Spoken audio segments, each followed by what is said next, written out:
مجھے ان کی نیت پہ شک ہے.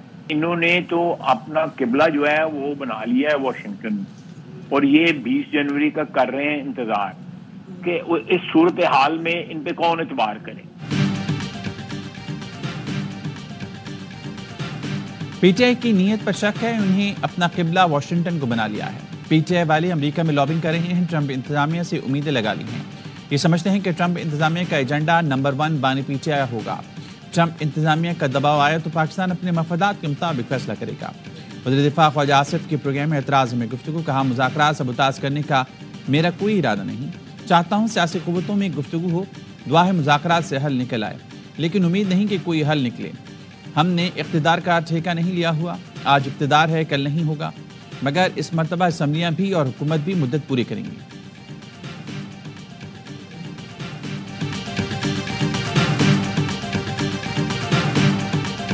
آصف اور مریم نواز یہ کوشش کر رہی ہے کہ ہر ممکن طریقے سے اس مذاکرات کو جو ہے ناکام بنایا جائے. ہم مظلوم پارٹی ہے، ہمارے ساتھ ظلم ہوا ہے.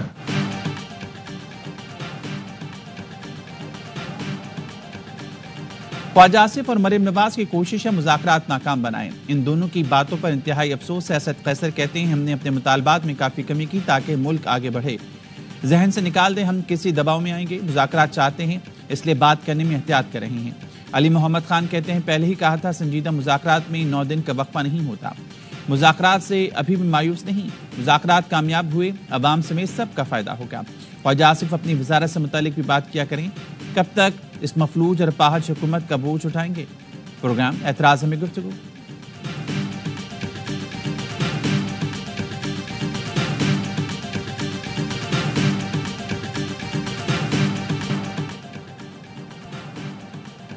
پی ٹی آئی کمیٹی کی بانی سے ملاقات میری ذمہ داری نہیں. ایاز صادق نے ملاقات کے معاملے سے ہاتھ کھینچ لیا، کہا حکومت اور اتحادی فیصلہ کر لیں ملاقات ہو سکتی ہے یا نہیں. 4 جنوری کو اسد قیصر کو بتا دیا تھا، ملاقات کا مطالبہ حکومت تک پہنچا دیا. فریقین کہیں گے 1-2 دن کے نوٹس پر اجلاس بلا لوں گا. پی ٹی آئی مذاکراتی کمیٹی کے ترجمان حامد رضا نے رد عمل میں کہا اسپیکر کی موجودگی میں حکومتی کمیٹی نے بانی سے نشست کی یقین دہانی کرائی تھی. اسپیکر ایاز صادق قوم کو بتائیں حکومت اپنی کمٹمنٹ پوری کرنے میں ناکام ہے. عمر ایوب نے آج اسپیکر سے رابطے کی کوشش کی، ٹیلی فونک رابطہ نہ ہو سکا. میسج کر دیا تو اتوار یا پیر کو تیسرے اجلاس کے لیے تیار. تیسری میٹنگ کے بعد جوڈیشل کمیشن نہ بننے سے مذاکرات کا عمل معطل ہو جائے گا.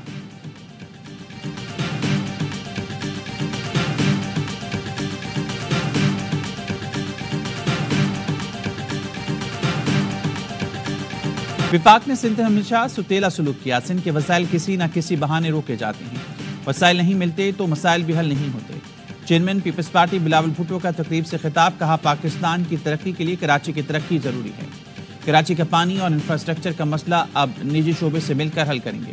بزنس کمیونٹی کا جتنا خیال صدر آصف علی زرداری نے رکھا سب کے سامنے ہے. مصطفیٰ کمال سے پوچھ لیں، کراچی کے لیے سب سے زیادہ فنڈز آصف زرداری نے دیے. چیئرمین پیپلز پارٹی بلاول بھٹو زرداری نے کراچی میں ملیر ایکسپریس وے کے پہلے فیز کا افتتاح کر دیا. ایکسپریس وے کو شاہراہ بھٹو کا نام دیا گیا. بلاول بھٹو زرداری نے نئے ایکسپریس وے پر خود گاڑی ڈرائیو کی، ٹول ٹیکس بھی دیا.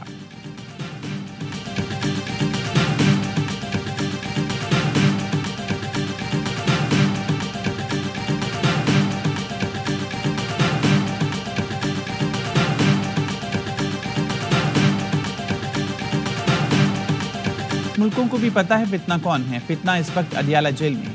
پہلے سول نافرمانی کی کال دی جو مس کال ثابت ہوئی. دسمبر میں کال دی کہ لوگ پیسے نہ بھیجیں، اس کے باوجود تحصیلات زر میں اضافہ ہوا. وزیر اطلاعات پنجاب عظمہ بخاری کہتی ہیں پھونکوں اور تعویذ گنڈوں کی حکومت تھی تو صرف تباہی تھی. اقتدار میں تھے تو کہتے تھے این آر او نہیں دیں گے، آج گھٹنوں کے بل این آر او مانگ رہے ہیں.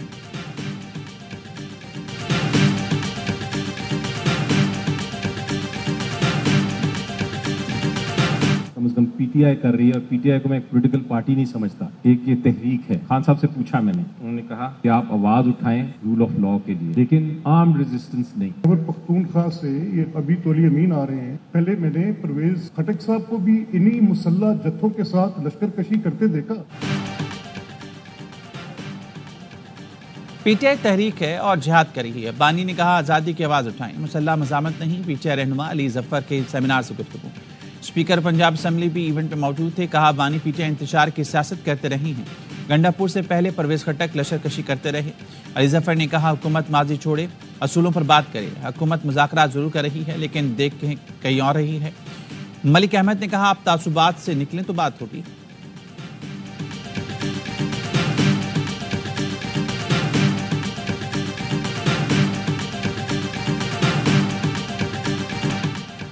پی ٹی آئی نے مذاکرات پر اعتماد میں نہیں لیا، نہ ہی یہ معلوم ہے کہ وہ کیا کر رہی ہیں. مولانا فضل الرحمان کہتے ہیں صرف معاشی اشاری میں بہتری سے کام نہیں چلتا.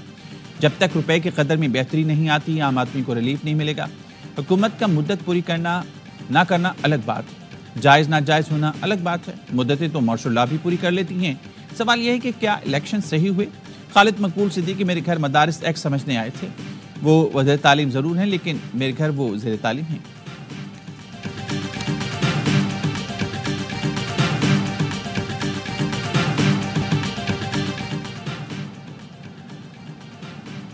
پاکستان سمیت مسلم دنیا میں لڑکیوں کی تعلیم بڑا چیلنج ہے. اس کے لیے آواز بلند کرنا ہوگی. لڑکیوں کو معیاری تعلیم کی فراہمی سے ہی معاشرہ مضبوط اور ترقی یافتہ ہوگا.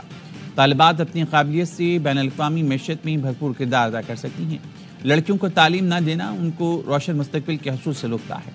وزیراعظم کا اسلام آباد میں رابطہ عالم اسلامی اور حکومت پاکستان کے زیر اہتمام بین الاقوامی اسکول گرلز کانفرنس سے خطاب.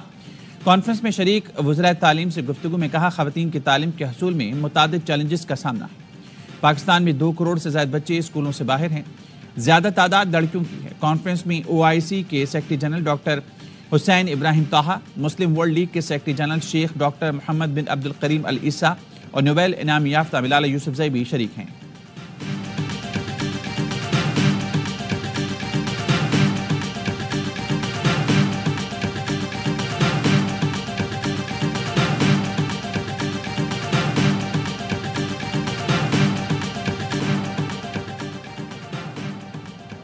بانی پی ٹی آئی کا 9 مئی کے 8 مقدمات میں ضمانت کے لیے لاہور ہائی کورٹ سے رجوع. درخواست سماعت کے لیے مقرر 2 رکنی بینچ پیر کو اعتراض کے ساتھ سماعت کرے گا. لاہور ہائی کورٹ کے چیف جسٹس 2 رکنی بینچ کی سربراہی کریں گے. درخواست میں موقف اپنایا گیا ہے کہ 9 مئی کو اسلام آباد میں نیب تحویل میں تھا. سیاسی انتقام کے لیے سازش کا الزام لگا کر مقدمات میں نامزد کیا گیا. ATC نے حقائق کے برعکس ضمانت کی درخواستیں مسترد کی.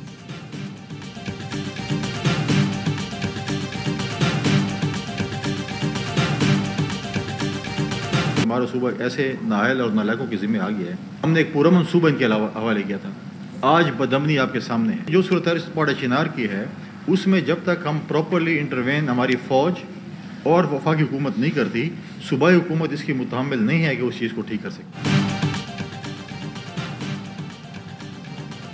خیبر پختونخوا نالائقوں کے ہاتھ آ گیا ہے. پی ٹی آئی حکومت صوبے کو بدامنی کی طرف لے جا رہی ہے. گورنر فیصل کریم کنڈی کہتے ہیں پارا چنار میں وفاقی حکومت کو مداخلت کرنا پڑے گی. ملک دشمن عناصر امن و امان تباہ کرنا چاہتے ہیں اور صوبائی حکومت کو کوئی پرواہ نہیں. وزراء اجلاس میں آ کر کچھ اور باتیں کرتے ہیں، باہر کیسٹ بدل لیتے ہیں. ان کی ساری دلچسپی بانی پی ٹی آئی کو رہا کرانے میں ہے. بانی پی ٹی آئی دھرنوں سے رہا نہیں ہوں گے.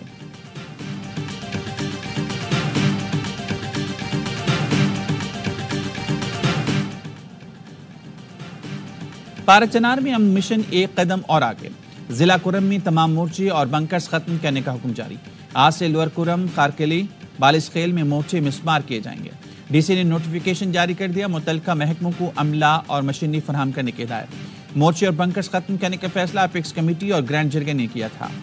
مندوری میں دھرنے اور راستوں کی بندش کے باعث شہریوں کو مشکلات کے سامنے. کرم کے لیے امدادی سامان کا دوسرا قافلہ اب تک روانہ نہیں ہو سکا. بغیر متاثرین کے لیے خیبر پختونخوا حکومت نے مزید 7 امدادی ٹرک بھیج دیے.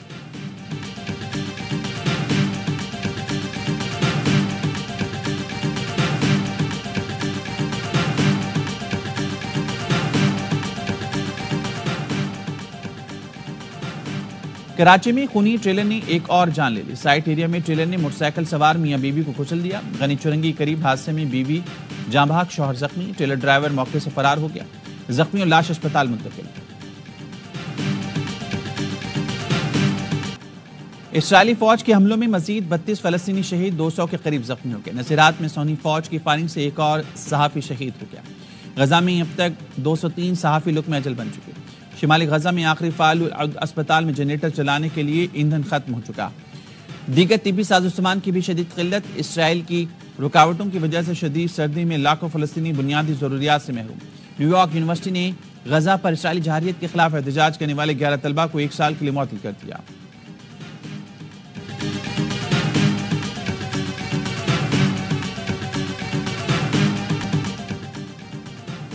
ساحل سمندر پر موج مستیاں ہلا گلا، موسیقی اور ڈانس۔ کراچی والوں نے تو فوڈ فیسٹیول کو تفریح کا بہانہ بنا لیا۔ سی ویو پر جاری فیسٹیول میں دیسی اور غیر ملکی کھانوں کے درجنوں اسٹال۔ فیملیز بھی بڑی تعداد میں پہنچی، بچے اور بڑے سبھی نے مزیدار کھانوں پر خوب ہاتھ صاف کیا۔